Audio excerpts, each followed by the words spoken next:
భారతదేశ జాతీయ పక్షి ఏది? నెమలి. అమెరికా దేశ జాతీయ పక్షి ఏది? పక్షిరాజు. రైట్.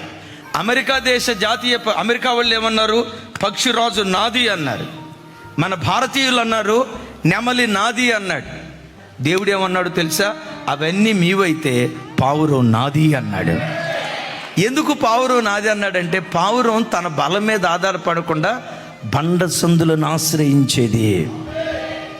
ఏ కరువు వచ్చినా, ఏ ఖడ్గం వచ్చినా, ఏ కష్టం వచ్చినా, ఏ శ్రమ వచ్చినా, ఏ దుఃఖం వచ్చినా యేసయ్యను ఆశ్రయించి, నీ శరణాగతున్నయ్యా, నువ్వు తప్ప నాకు ఇంకో దిక్కు లేదయ్యా, నీ మీద ఆధారపడి బ్రతికేవాడిని అయ్యా బాబు, నీ శరణు జొచ్చానని బండ సందుగా పిలువబడుతున్న యేసుక్రీస్తును ఆశ్రయిస్తే ఈ బండ నీకు ఆశ్రయ దుఃఖంగా మారిపోతాయి.